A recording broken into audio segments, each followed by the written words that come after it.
Oi, gente! Olá! O Sob o Olhar Psicopedagógico de hoje é sobre um personagem da Marvel. Dá pra ver aí, né? Eu acho que tá. Dá pra ver? Sei lá, deve dar. Hoje nós vamos falar sobre um personagem muito egocêntrico. Olha, ele tem várias características.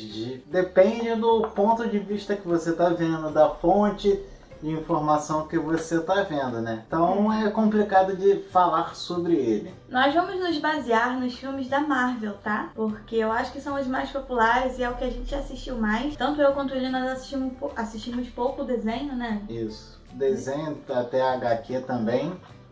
Foi bem pouquinho, então assim, a gente tem só uma base. Mas os filmes nós vimos todos. Os Vingadores, vimos todos os Homens de Ferro. E então a gente vai falar sobre o Homem de Ferro. Né? Tem que dar aquela levantadinha assim, senão as pessoas não enxergam.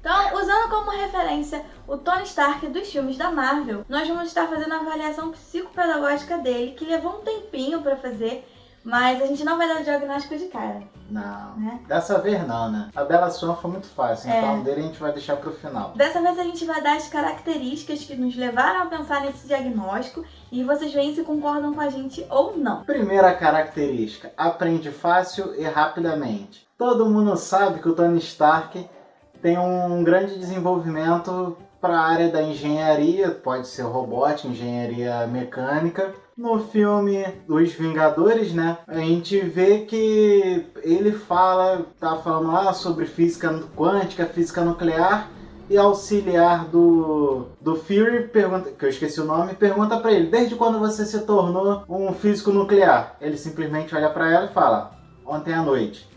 Only major component he still needs is a power source of high energy density. Something to kickstart the cube.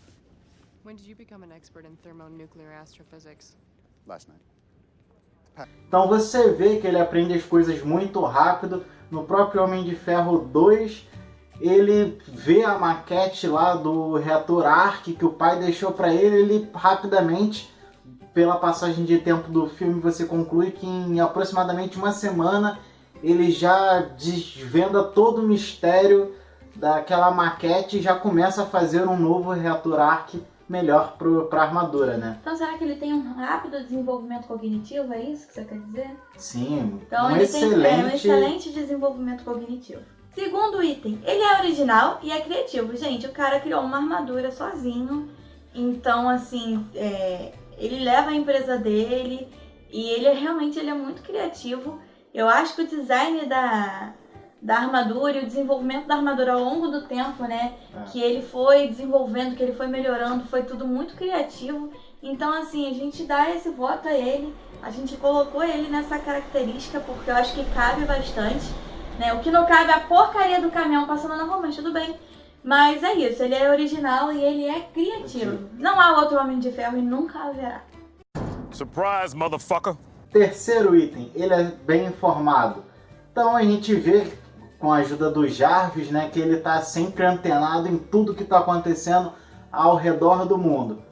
E se também não fosse o Jarvis, ele teria desenvolvido algum outro mecanismo, né, seja por pesquisa, algum algoritmo, algum macro, ele teria algum meio ali automático de estar buscando informação para ele. É sempre aquela coisa dele estar um passo à frente, né? Isso. Então assim, tem uma cena muito legal nos Vingadores 1, em que tá todo mundo ali conversando e tal, caraca, vai dar ruim e tal, o que a gente vai fazer? E aí ele olha pro carinha que tá sentado, ó, ele tá jogando. Ele achou que a gente não ia ver, mas a gente viu. Raise the missing mouse. Ship the top tails. That man is playing Galaga. Você acha que ele não tá percebendo, mas ele tá de olho em você. Cuidado com tudo que você faz porque ele, ó, ele tá com um olho no... Como é que aquele ditado popular ridículo?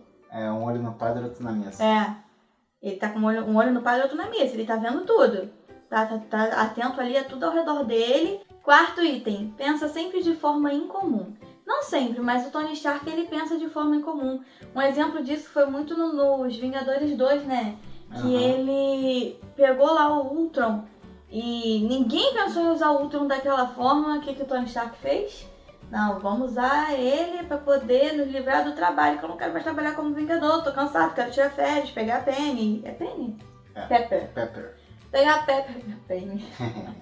Pegar a Pepper e sair no mundo away, tipo, fazer várias loucuras. Tipo, curtir, férias, gastar o dinheiro que ele tem aos montes. Então Esse ele tá tipo de coisa. sempre pensando de forma comum. Até na parte que nos Vingadores 1, quando ele pega aquele míssil nuclear e leva pro buraco, ninguém pensou naquilo. Foi ali um ponto, né, de altruísmo que no filme ele demonstra e que, se não me falha a memória, ele não tem esse tipo de atitude nos quadrinhos. Sim. Quinto item, persuasão.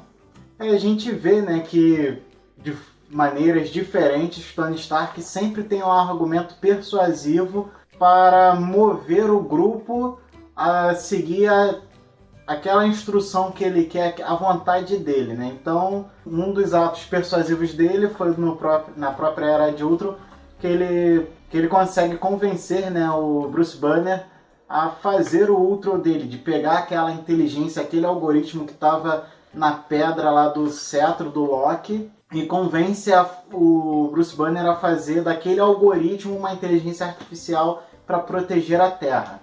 Não, eu sou persuasiva? Às vezes. Às vezes? Como assim às vezes? Às vezes. Tu acha que eu vou dar um mole? Miguel me zoando aqui direto? Não, às vezes. Ele vai me zoar, ele vai me Amor, zoar. fala sempre. Eu vou chorar. Às vezes. Amor, vou começar a chorar. Fala sempre, por favor. Às vezes. Amor, fala. Tá bom, sempre, sempre. You have failed this city. Sexto item. Pode não tolerar tolices. Bom, tá mais do que claro que o Tony Stark é meio rude, porque alguém fala alguma coisa bem estúpida perto dele, ele vai tipo, puf, que sou idiota.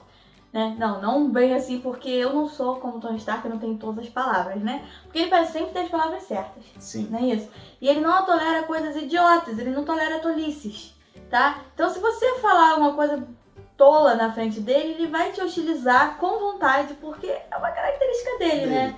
Que eu queria ser assim, eu sou um pouco assim, mas eu tenho vergonha de tipo, chegar assim, ai, cala a boca.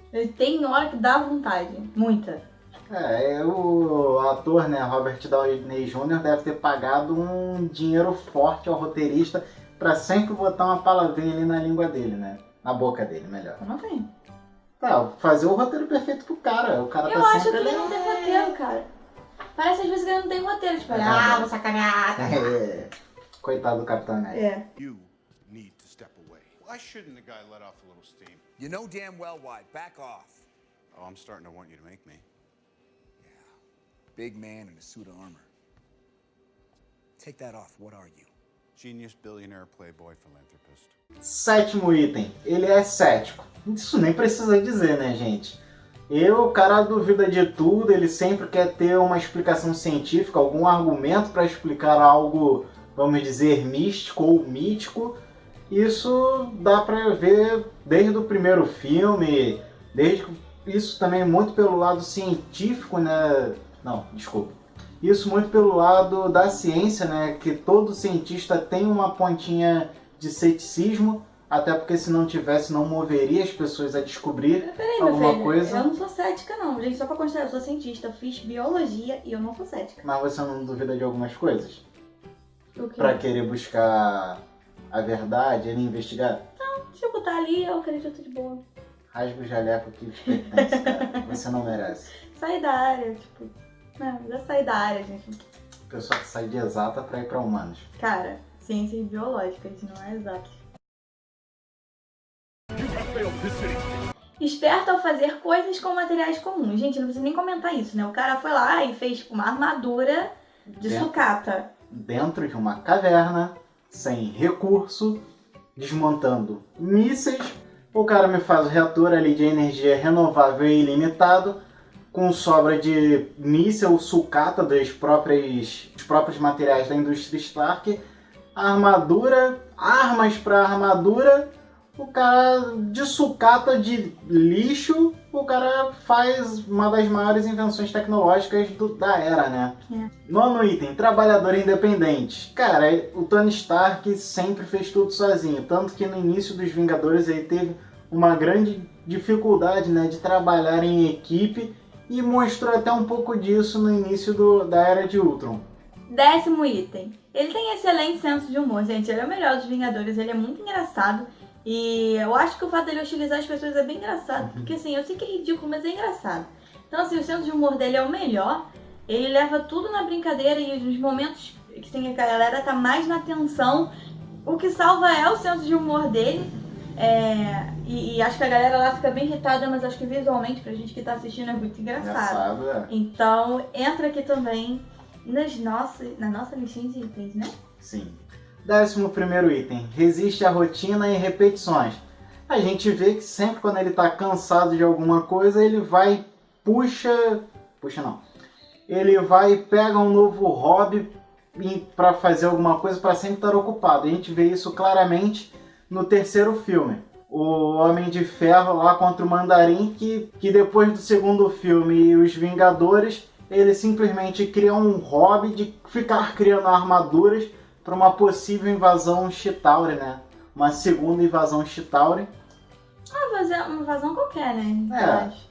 Tanto que desse hobby dele de ficar criando armaduras, futuramente, né, na Era de Ultron, você vê que ele tem lá aquelas armadurinhas branquinha e azul, que eu esqueci o nome, para estar ajudando no trabalho dos Vingadores, que depois deu maior treta lá com o Ultron.